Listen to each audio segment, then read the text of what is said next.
Louvado seja nosso Senhor Jesus Cristo. Amado Jesus,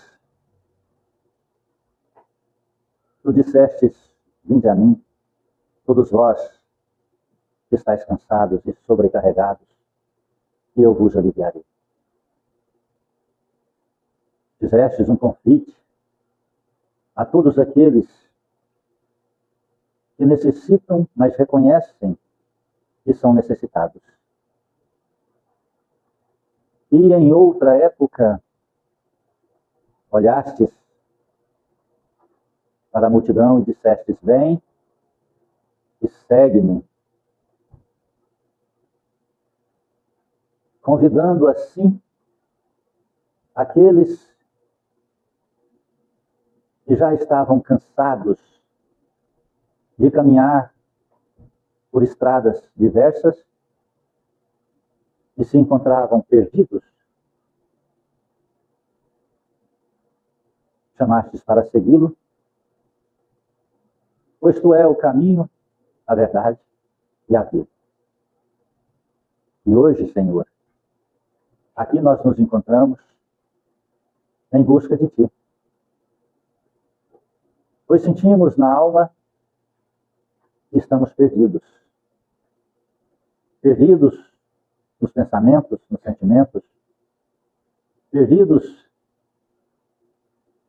no âmbito material e no âmbito existencial. E precisamos, Senhor, de Ti. Mas trazemos também, amado, orgulhos, egoísmos, presunções, que leva-nos a inventar desculpas, a não reconhecer as nossas necessidades, os nossos erros, e ainda nos aprisionam nas presunções orgulhosas de acreditar que nós mesmos nos bastamos e de trocar, Senhor, as coisas celestiais por soluções materiais que não nos levam a nada. Paliativos, e quando termina seus efeitos, sofremos muito mais. Rogamos, Senhor, a Tua misericórdia. Pedimos, Senhor, a Tua santa paciência. E ajude-nos a sair desta ilusão que criamos para nós mesmos. Perdoe-nos, Senhor. Fortaleça nossa alma, para que possamos vencer, Senhor, os desejos da matéria, as influências da matéria. Abençoe esta casa que nos acolhe. Iluminai, amado Cristo, lar, família, familiares, de todos, Senhor, que aqui se encontram. Rogamos por aqueles que já desencarnados, se encontram no mundo dos espíritos, mas muitas vezes se vinculam ao lar ou à família e sofrem e fazem sofrer pelas energias contraditórias que ocasionam tantas e tantas enfermidades. Amado, abençoe os trabalhadores desta Casa Santa. Somos servos dos Teus servos. Com misericórdia, Jesus. Dai-nos a lucidez para esperar a Tua imagem fazendo a Tua vontade. Abençoe o alimento que queremos tomar e servir. E que este alimento, além de saciar as forças físicas, possam, amado Jesus, curar e alimentar nossa alma, nosso espírito. Iluminai as mãos de todos aqueles que, de alguma forma, participou na confecção destes alimentos. Amado Jesus, estendei Tuas mãos sobre este caderno de prece. E em todos os nomes e aonde estiverem, que aqui se encontram, possam receber a visita de um anjo amigo e a aliviar as dores, a despertar e dar coragem para buscar Teus caminhos na religião que acreditarem, mas naquela que professar as Tuas verdades de amor e de vida eterna. Amado Jesus, derramais nestas águas, em cada recipiente, a Tua santa energia, de acordo com a necessidade de cada irmão. Que possa ser colocado, Senhor, o remédio necessário na individualidade do ser. E que assim esta simples água possa transformar-se no mais precioso medicamento, em águas fluidificadas. Remédio santo bendito do nosso Senhor Jesus Cristo. E ao passarem suas dores ou feridas, possam ser aliviadas e também curadas. Em nome de Cristo e por Cristo Jesus. E assim seja feito. Rogamos que tuas bênçãos se passem sobre a colônia Santa Marta, nos hospitais, nas creches, asilos, presídios, manicômios, orfanatos, e onde houver uma dor, onde houver o mal, a escuridão, o erro, lá esteja, amado Cristo, a tua presença, de amor e vida eterna. Rogamos pelos nossos irmãos católicos, evangélicos, judeus, muçulmanos, e todos, Senhor, que professam cultos e credos diferentes e diversos do nosso.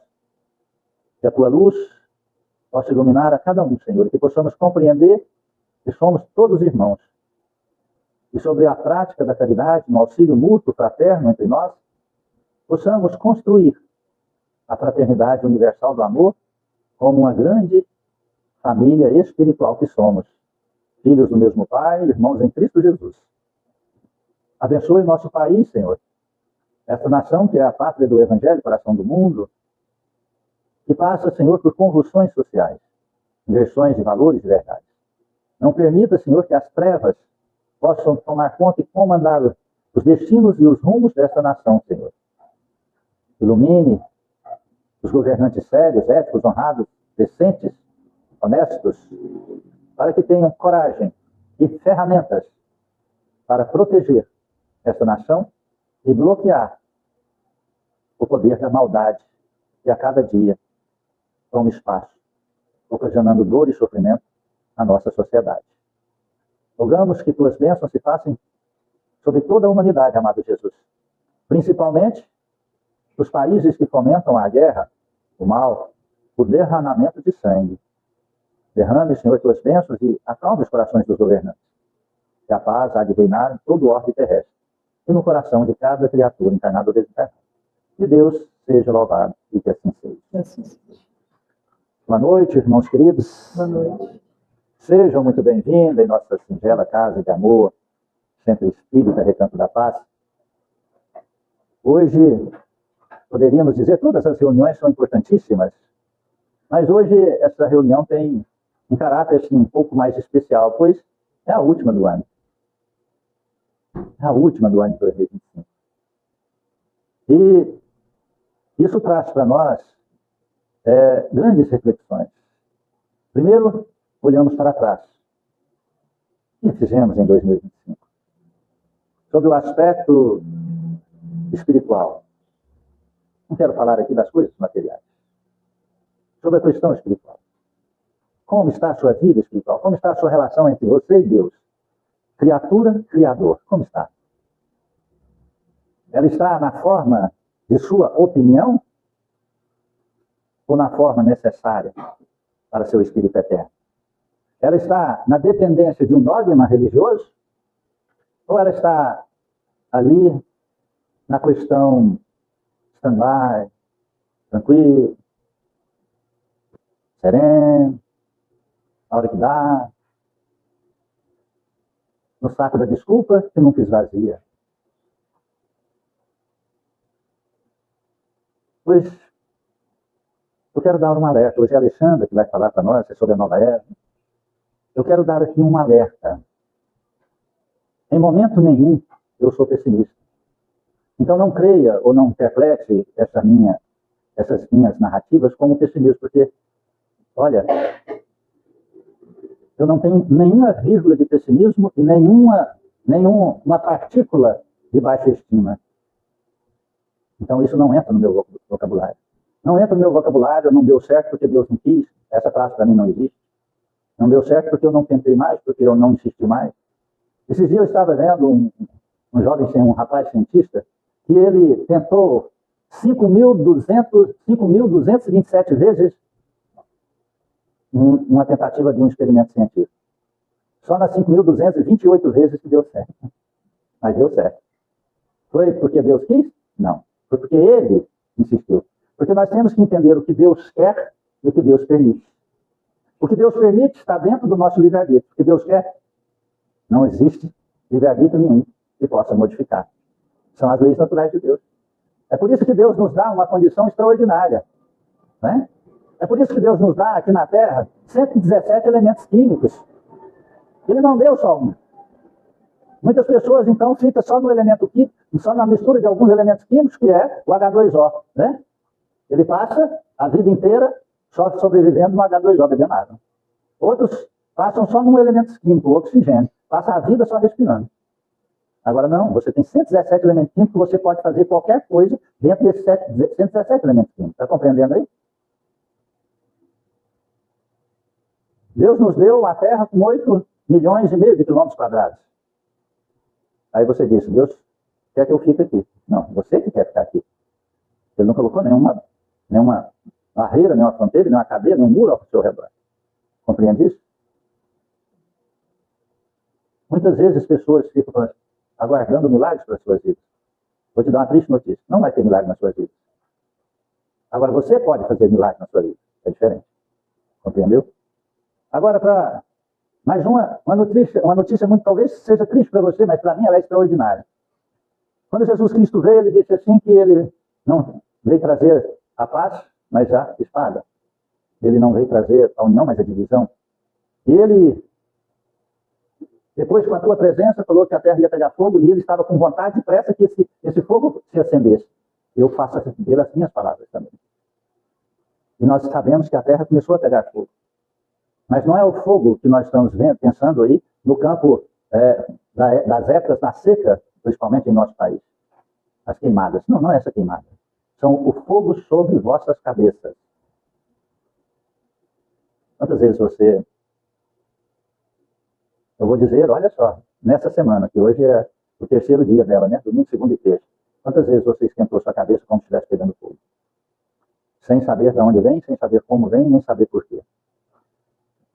Então o fogo está sobre nossa cabeça. Agora vem uma parte mais, né, a mais complexa. Não tem ninguém para te salvar. Não tem ninguém para te salvar. Você conhece algum avatar sobre a Terra? Você conhece algum ícone espiritual sobre a Terra? Você conhece algum expoente espiritual sobre a face da Terra? Não tem.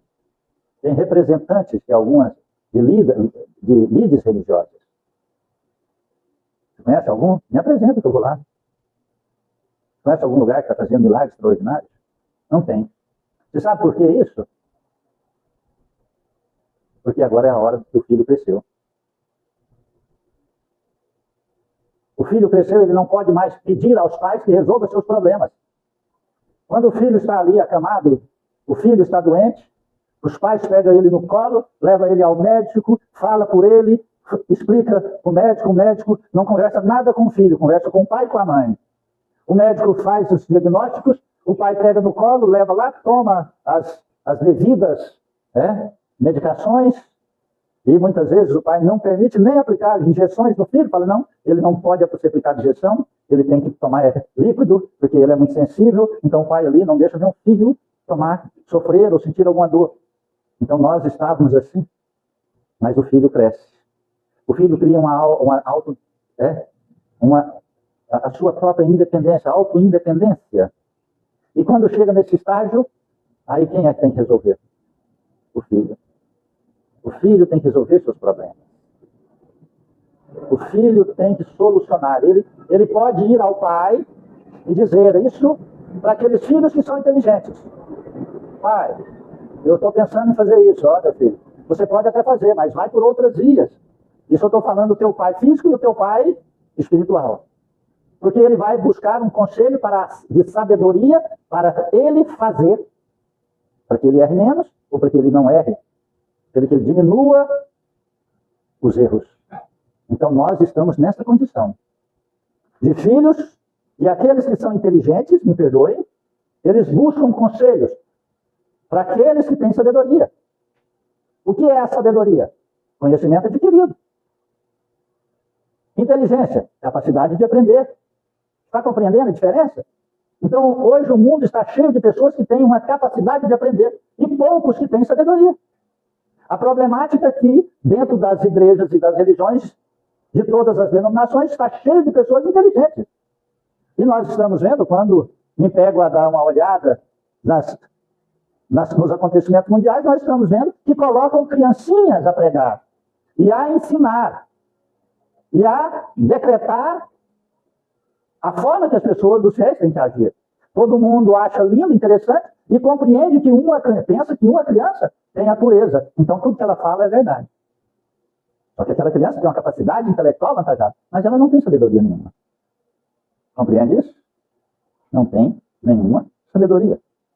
Eu posso voltar no passado e dizer, vá consultar o padre sobre um relacionamento conjugal homem e mulher. Como ele vai falar? Ele não é casado. Ele nunca amargou a problemática de um mês de casamento. Então, tudo que ele vai falar foi o que ele leu. E o que ele leu foi alguém que escreveu. E alguém que escreveu pode ser bom, pode ser ruim. Pode ser uma forma de doutrinação, ou pode ser uma forma de opinião e pouca sabedoria. Compreende isso?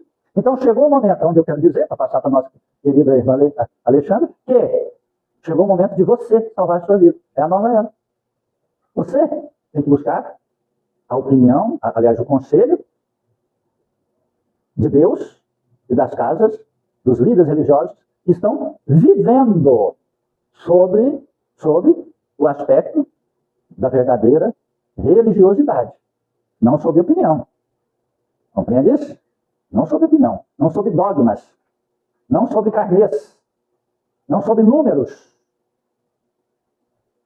Você viu tanto que o nosso país debandou para a busca das consultas às seitas de descendência afro? Saiu até no censo. Viu? Por quê?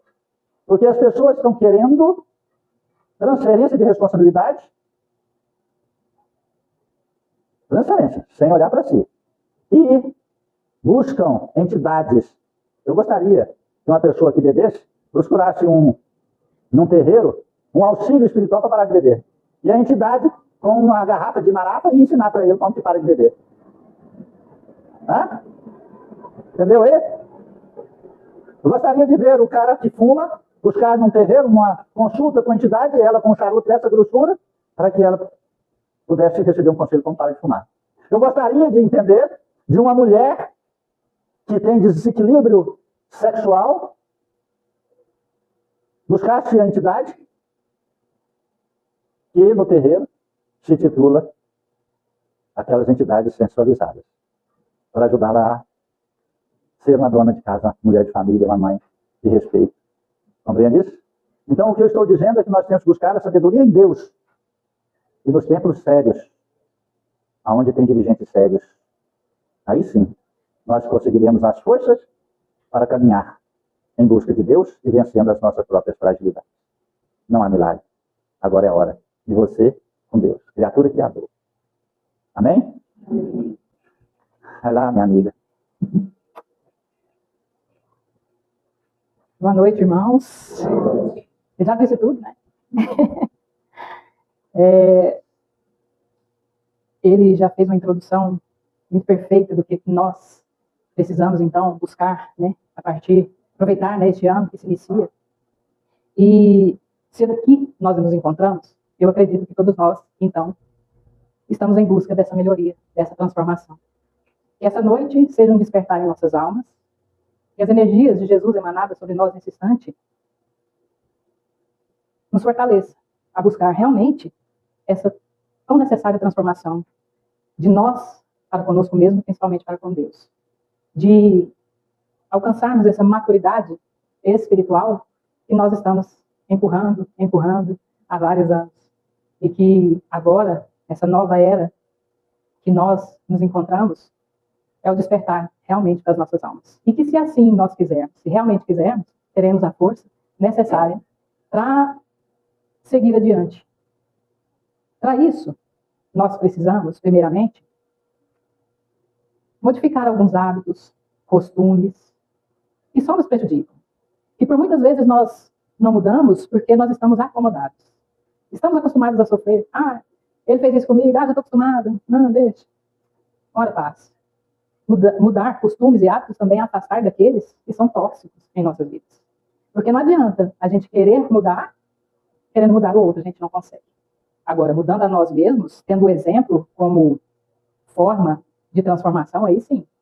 A gente não vai conseguir mudar de uma hora para outra também. É um ciclo, né, constante em nossa vida, mas que se a gente mostrar que está melhor, o outro vai enxergar e vai querer seguir este caminho também. E só tem um caminho. Nós seguimos o nosso único guia e modelo, Jesus.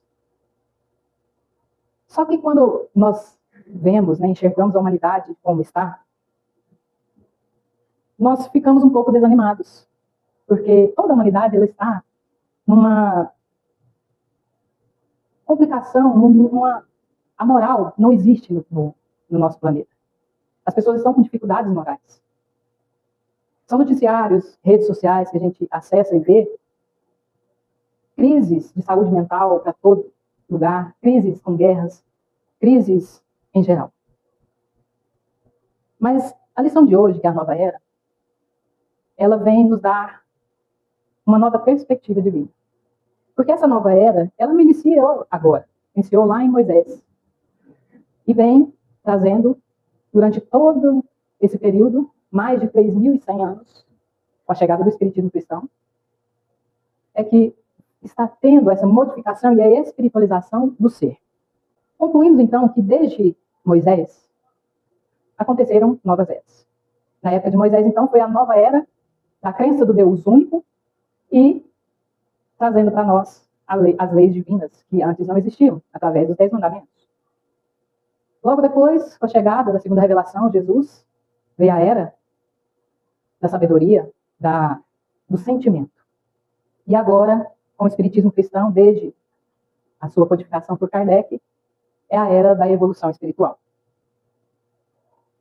E o Espiritismo veio concretizar todo este processo iniciado por Moisés. Ele veio trazer a verdade, ensinando as leis de Deus sob uma ótica da razão e da lógica, e mostrando, então, a visão espiritual do ser. A lição de hoje, então, é do Evangelho segundo o Espiritismo. No capítulo 1, não vim destruir a lei, a nova era. No item 9. Deus é único. Moisés é o Espírito que Deus enviou em missão para torná-lo conhecido não somente dos hebreus, mas também dos povos pagãos. Deus serviu-se do povo hebreu para revelar os homens por Moisés, para se revelar aos homens por Moisés e os profetas. As contrariedades e o sofrimento da vida que passavam os hebreus destinavam-se a impressionar as nações e fazer cair o véu que encobria as coisas divinas aos homens. Os mandamentos de Deus revelados por Moisés contêm o germe da mais ampla moral cristã. Os comentários da Bíblia restringiram-lhe o sentido, pois colocados em prática em toda sua pureza não seriam então compreendidos.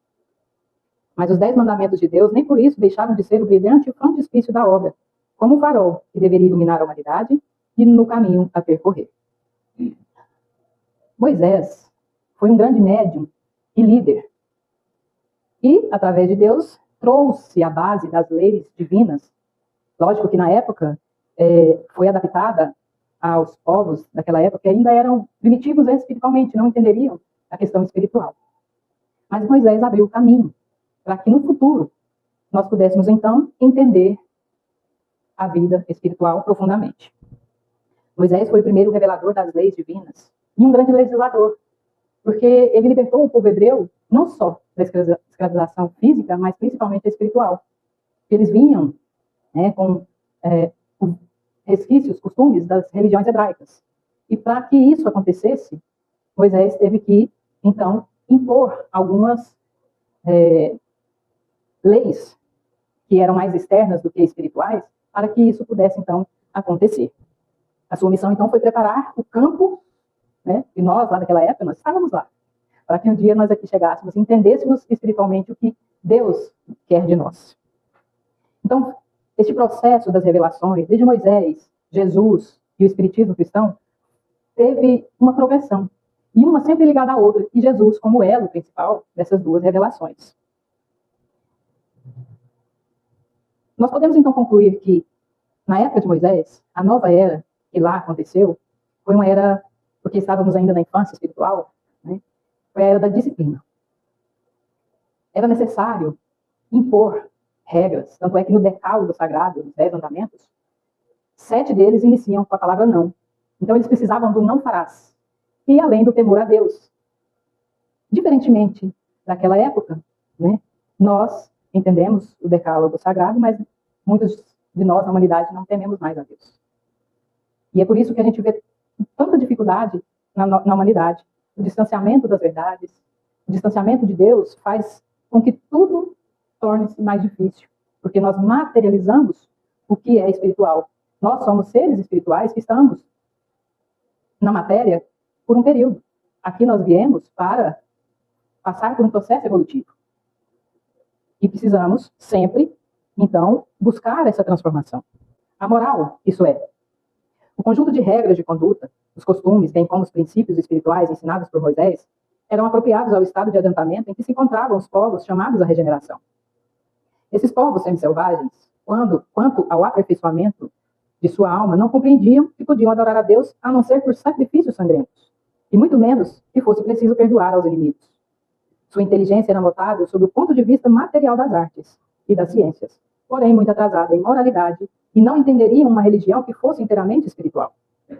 Era-lhes preciso uma representação semimaterial, como a que lhes oferecia a religião hebraica. Assim, enquanto os sacrifícios falavam aos seus sentimentos, aos seus sentidos, a ideia de Deus lhe falava ao espírito. O Cristo foi o iniciador da moral mais pura, mais sublime, a moral evangélico-cristã, que deve renovar o mundo, aproximar os homens e torná-los irmãos, que deve fazer brotar de todos os corações humanos a caridade e o amor ao próximo, e criar, entre todos os homens, uma solidariedade comum de uma moral perfeita que deve transformar a terra e fazer dela uma morada de espíritos moralmente superiores aos de hoje. É a lei do progresso a qual a natureza está submetida que se cumpre, e o espiritismo é a alavanca da qual Deus se serve para fazer avançar a humanidade. Jesus, quando veio à Terra, na segunda revelação, ele não veio destruir a lei, mas veio adaptá-la ao grau de adiantamento da humanidade na época. A moral de Jesus é o mais perfeito código divino. É o único que pode fazer qualquer homem do planeta Terra, qualquer ser, imperfeito que é, se transformar em luz, assim como Jesus demonstrou ser. Porque Jesus foi capaz de encarnar neste planeta inferior como o nosso. Ele veio com toda a sua luz, com todo o seu amor. Independente das pessoas que aqui estavam, toda a humanidade que aqui estava, ele foi capaz de encarnar aqui para mostrar para todos nós a sua moral. A moral de Cristo que vem das leis naturais de Deus. Ele conviveu conosco, aceitando-nos como éramos e ensinando-nos com amor e sabedoria sobre as leis de Deus. Jesus, é impossível falar de Jesus sem se emocionar, porque quando a gente vê a história dele, quem não se emociona? Então a moral de Jesus, praticada por todos nós, vai ser a única maneira do nosso planeta se regenerar. Passar a ser uma morada de espíritos bons e sábios, porque a lei do progresso é para tudo e para todos. Com a chegada de Jesus, a nova era da chegada de Jesus, nós saímos então da infância espiritual e entramos na adolescência espiritual. E não mais era a era da disciplina. É a era do sentimento. Onde ele nos faz um convite à transformação. E Jesus nos ensinou que o sacrifício maior não era o de sacrificar animais no altar, mas o de sacrificar as nossas próprias paixões, o orgulho, o egoísmo, a vaidade. Ele nos trouxe a moral mais sublime, o amor ao próximo e a caridade. Sendo esses dois caminhos os únicos que nos levam até o nosso Pai Criador, praticando o amor ao próximo e a caridade. E ele nos chamou de irmãos, demonstrando que a solidariedade, ela atravessa fronteiras de raças e de religiões. Quando se falou em solidariedade, eu lembrei de uma história, porque a gente fala, mas o que é solidariedade? Às vezes passa na nossa frente a oportunidade de ser solidário e a gente não percebe. Certa feita, uma senhora que percebeu que tinha algumas horas vagas no seu dia, decidiu colocar essas horas em um tempo útil e algo útil. Na cidade em que ela morava, havia um alto índice de suicídios. E lá existia o SOS Vida, que hoje aqui é CVV, né? Centro de Valorização da Vida. Lá era SOS Vida. E ela então decidiu ir até esse SOS Vida e se matricular, né? E se dispor a utilizar do tempo que ela tinha de utilidade para auxiliar as pessoas através daquele processo de atender o telefone. Fez o treinamento, e depois que ela fez o treinamento, ela viu que ela tinha 3 vezes por semana, 2 horas por dia para auxiliar no SOS Vida. E assim ela começou aquele trabalho. Certo dia ligou uma senhora, com a voz amargurada, triste, dizendo que naquele dia ela havia decidido tirar a sua própria vida porque era infeliz. E que, por ironia do destino, ela era muito rica. Vivia em uma mansão, em um bairro nobre da cidade, tinha 2 filhos adultos, e esses 2 filhos haviam dado netos a ela. Ela participava de festas e eventos sociais, mas no final daquilo tudo, ela sempre se sentia sozinha. Não tinha um amigo sequer. Aí ela viu que a vida era ingrata e que decidiu ligar aquele dia falando que, para avisar alguém que ela ia fazer aquilo com a vida dela. A atendente, do outro lado, né, não cortou em nenhum momento o seu desabafo, fazia parte do treinamento, e ela só falou assim: permita que eu possa então te ligar? Ela falou: mas qual o seu interesse? Eu nem te conheço. Você não me conhece? Para que você quer me ligar? Ela falou assim: não, é porque eu preciso de uma amiga. E realmente ela precisava de uma amiga. Ela falou assim: não, eu não dou meu telefone para pessoas desconhecidas. Não costumo dar meu telefone. Ela: então como que você quer que as pessoas entrem em contato com você? Permita que eu possa te ligar, dê o número do seu telefone. E ela pensou, vou dar o número do telefone. Aí deu. Passados alguns dias, aquela senhora ligou para ela. E era realmente ela. Ela não havia acreditado que realmente ela ia ligar. E isso aconteceu por várias vezes. Elas viraram amigas através do telefone. Mas decidiram então se encontrar. Quando se encontraram, conversaram, trocaram confidências. E após isso, aquela que um dia intentou sobre a sua vida, querendo retirá-la, passou então, junto com uma amiga, auxiliar na SOS Vida, a salvar vidas como ela foi salva. Essa senhora então aprendeu a amar. E o amor que ela recebeu no seu coração retirou toda aquela mágoa, toda aquela tristeza que estava consumindo. Então nós concluímos que só recebe amor quem doa o amor. Por muitas vezes nós vamos doar o amor e não receber o amor daquela pessoa quem doou, mas o que importa? O importante é que nós teremos o amor em nós. É o nosso crescimento espiritual. Mas voltando à lição. Na época de Moisés, então, foi a era da disciplina. De Jesus, a era do sentimento.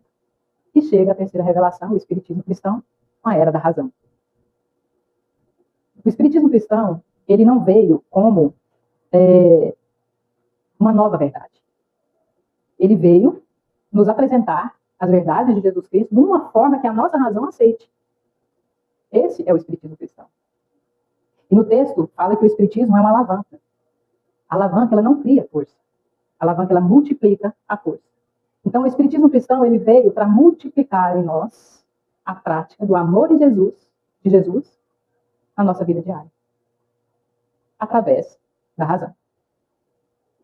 Porque a razão nos dá o porquê da dor, o porquê da dificuldade, o porquê da justiça. E o Espiritismo também nos revela a realidade da vida após a morte. E nós, espíritas, falamos da vida após a vida. O Espiritismo é lindo, não é?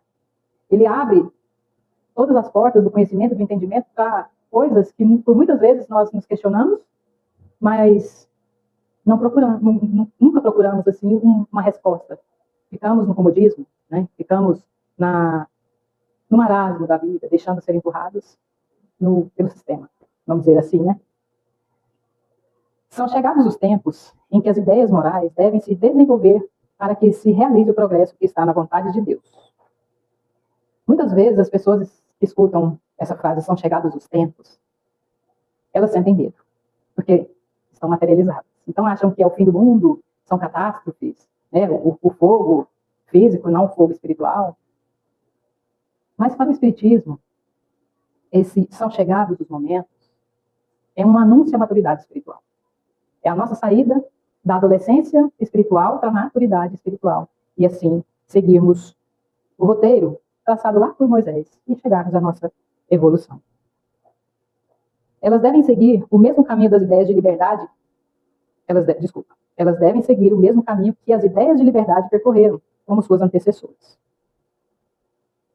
Essa liberdade, ela aconteceu, nós estamos falando de Moisés, vamos falar lá de Moisés. Ela aconteceu a primeira liberdade lá quando Moisés libertou os hebreus, né, da escravização dos egípcios. E durante todo o período da humanidade, nós estamos buscando por liberdades externas, como, por exemplo, o fim da escravidão, né, o direito ao voto, o direito de liberdade de expressão. Essa vamos colocar entre aspas, atualmente. Liberdade de expressão não é tão liberdade assim hoje em dia, né? Só que a humanidade confundiu esta liberdade sem a moral. Ela vira libertinagem e egoísmo. Então, se não tiver um controle emocional, tiver a moral na prática dessa liberdade, ela vira libertinagem. É o que a gente está vendo na humanidade atualmente. Espiritualmente falando, essa liberdade que Kardec nos faz aqui nessa lição é a liberdade do espírito. Libertar-se das paixões, como Jesus nos ensinou. Libertar do egoísmo, do orgulho, da vaidade. Ter o autodomínio das nossas emoções diante das atitudes que nós iremos tomar. Porque por muitas vezes nós não pensamos e atos que nós realizamos em nossa vida terão consequência até em outras encarnações. Então é necessário, antes de agir, parar, respirar, pensar e perguntar: isso vale a pena? Eu vou ganhar alguma coisa com isso ou vou perder? Analisando tudo isso, nós chegaremos numa conclusão de que muita coisa não vale a pena, né? Não pense, entretanto, que este desenvolvimento acontecerá sem lutas. Não. Pois para chegar à maturidade, elas precisam de abalos e discussões, a fim de atrair as massas, a fim de atrair a atenção das massas. Uma vez despertada a atenção, a beleza e a santidade da moral impressionarão os espíritos, que então se dedicarão a uma ciência que lhes dará a chave da vida futura e lhes abrirá as portas da felicidade eterna.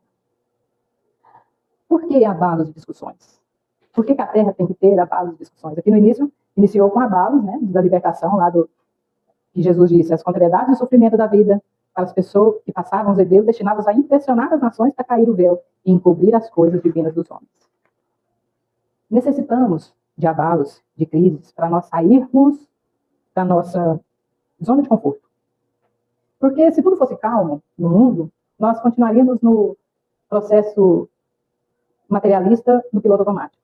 A mesma coisa, todo dia. Então, precisa de abalos e crises para a gente sair da zona de conforto.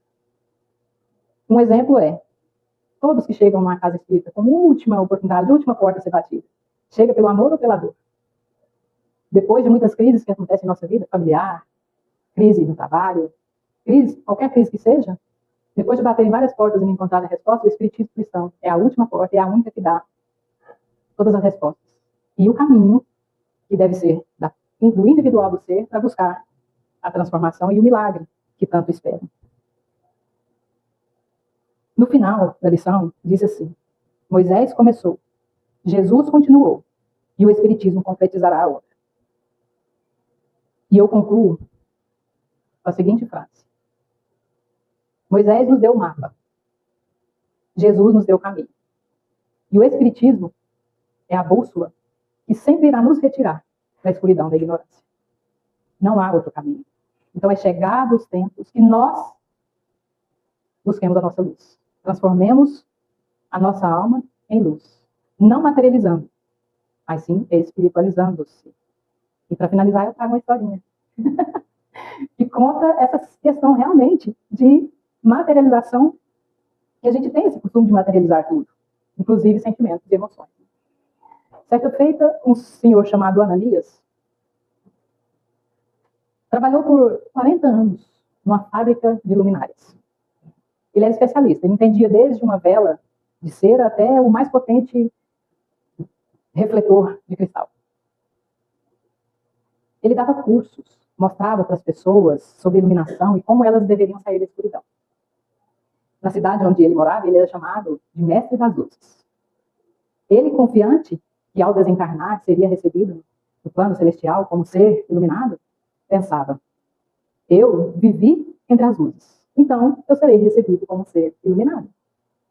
Ao passar nos portais do plano espiritual, ele chegou em um local que não havia luz do sol. A luz que lá refletia era a dos espíritos que lá viviam. Então, tinha uns que brilhavam como estrelas, outros brilhavam levemente como a luz do luar, e muitos outros caminhavam nas sombras cinzentas da escuridão. E ele, então, resolveu olhar para ele mesmo. Quando ele olhou as suas vestes, ele se assustou. Ele estava totalmente apagado. Ele ficou desesperado. Ele falou assim, tem um engano, isso está errado, eu não posso estar apagado desse jeito, não consigo nem ver meus próprios pés. Saiu correndo procurando o instrutor e encontrou. Quando ele encontrou, ele disse, olha, tem algum engano, eu não posso estar escuro. Eu sempre mostrei para as pessoas sobre luzes, iluminação, sempre retirei-las das trevas. Eu não posso estar apagado, o que está acontecendo? E o instrutor deu um leve sorriso e falou serenamente, meu amigo Ananias, realmente você entendia muito sobre a técnica da luz, mas esqueceu de gerar o combustível. Ele ficou sem entender.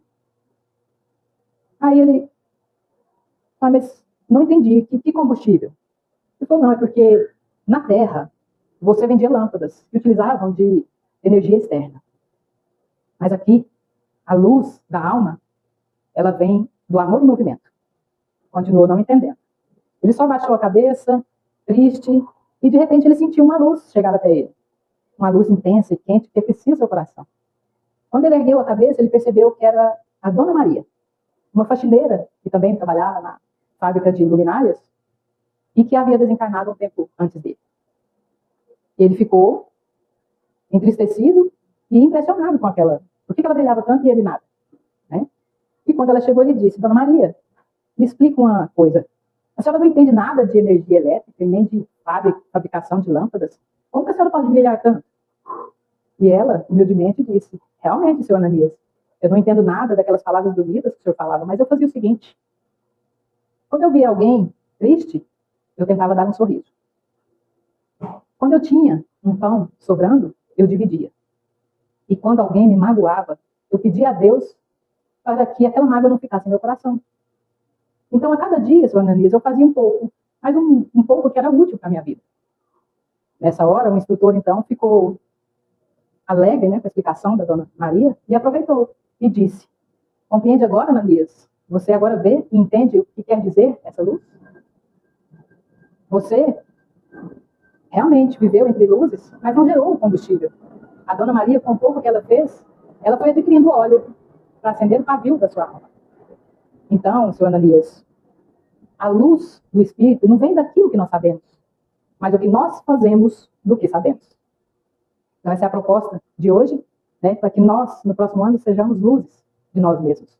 Buscando, então, colocar em prática a solidariedade, a caridade, a fraternidade, buscando sempre evangelizar-se, espiritualizar-se, distanciando mais da materialidade. Lógico, nós estamos no mundo material, necessitamos do trabalho, mas precisamos tirar um tempo da nossa vida para espiritualização, porque quando nós estivermos lá no plano espiritual como o seu Ananias, vamos ver como a gente vai estar, né? As nossas vestes vai estar apagadas ou vai estar iluminada.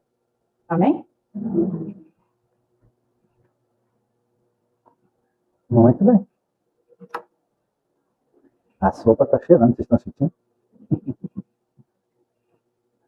Importante a gente entender essa mensagem. Sabe?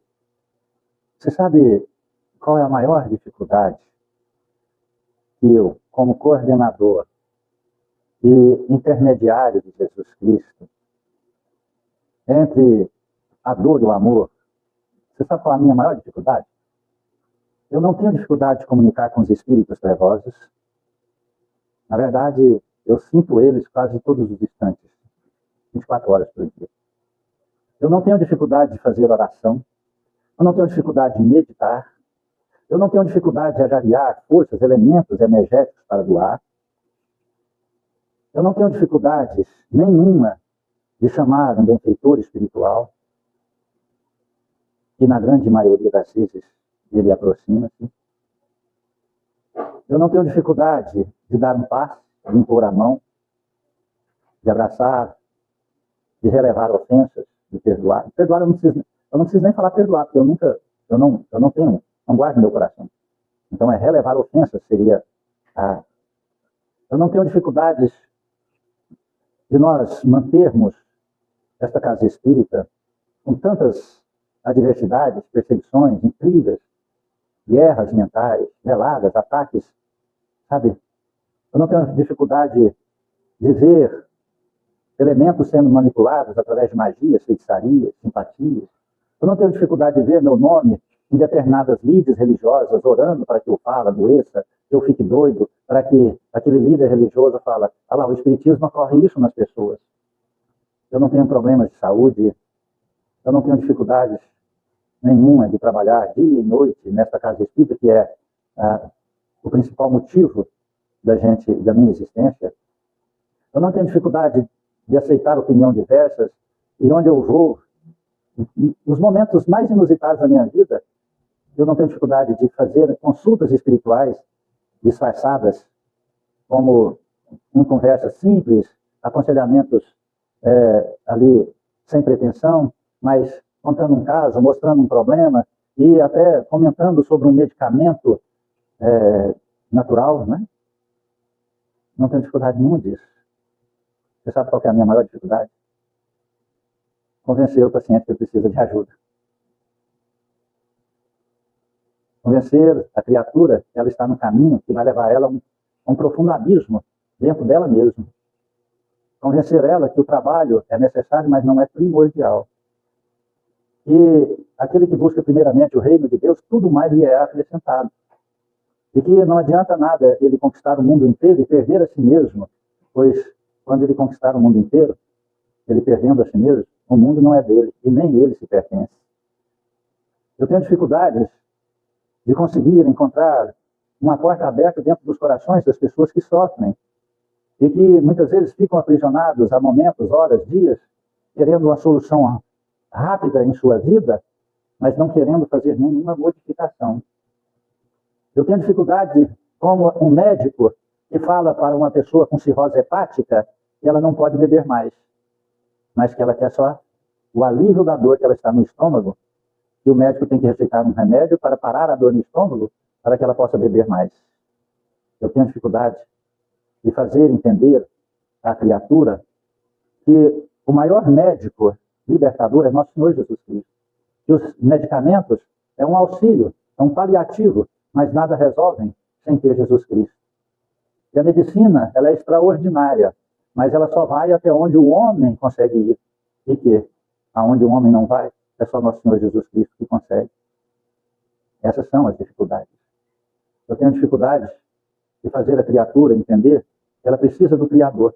Ela não precisa de mim, ela não precisa do Santo Espírito e Recanto da Paz, mas que nós somos um instrumento que pode direcioná-la a encontrar o Criador. Compreende isso? Eu tenho dificuldade de fazer até as pessoas entenderem que nós não pedimos, não cobramos, não exigimos, que a única coisa que nós determinamos são a disciplina do tratamento, porque sem disciplina não existe uma melhora. Então eu estarei perdendo o meu tempo, a espiritualidade perdendo o tempo dela e o paciente perdendo o tempo dele. Então é melhor ele procurar um lugar onde mete para ele. E ele quer escutar mentiras, ele não quer escutar verdades, porque eles querem escutar aquilo que ele tem no coração, ilusão. Compreende isso? Jesus Cristo, ele foi crucificado porque ele pregou essas verdades. Porque ele não foi compreendido pela grande turba que querem só ilusão. É isso. Então o espiritismo é para poucos. Tratamento espiritual é para poucos. Muitos querem intervenções cirúrgicas. Vocês pensam que a nossa casa, sob a condição do meu conhecimento, da disciplina que eu tenho de vida, não poderia fazer uma interferência cirúrgica em uma única vinda aqui e em 5 minutos faria uma interferência cirúrgica na tua vida? O que resolveria? O que adiantaria nós tirarmos um tumor, um chips, um ovoide? O que adiantaria tirar aí um verdugo, um obsessor? O que adiantaria? Sendo que amanhã você faria as mesmas coisas e depois da manhã, e daqui 10 anos, e daqui 20 anos você estaria no mundo dos espíritos, amargando ódio, raiva, arrependimento, porque foi num lugar onde te enganaram. O primeiro atendimento que eu fiz, quase 30 anos atrás, ou 30 anos atrás, não lembro, foi de que alguns espíritos me diziam assim: cadê meu R$1?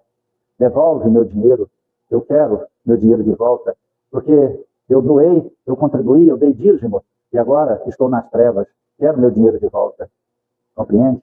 Eram os espíritos incorporados em uma pessoa, querendo o dinheiro de volta, porque ele foi doutrinado a não acreditar que existe vida após a morte.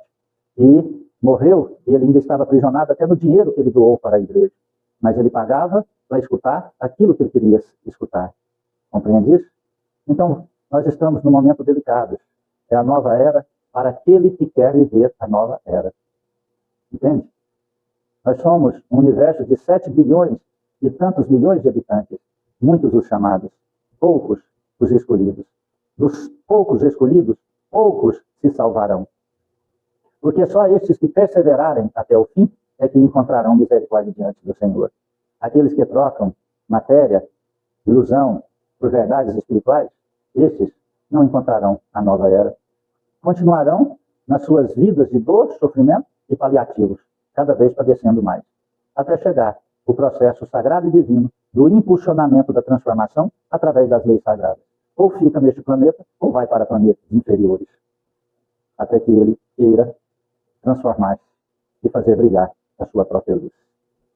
No ano de 2026, você possa adentrar daqui a 2 dias, a 1 dia e pouco, né? Não dá nem 2 mais, pouco, quase, falta só umas 30 horas, né? Que você possa adentrar, libertando você. Nossa casa sempre tem uma frase de impacto para nós apegarmos no ano seguinte. Esse ano, a frase é perdoar. Não há como você se livrar da sua vida, libertar-se, se você não perdoar o seu passado, se você não se perdoar. Hoje, quando estava fazendo uma compra para uma construção, uma pessoa chegou próximo a mim, custando a andar. E ela disse, ontem eu estava correndo e lesei meu joelho, que já tem artrose.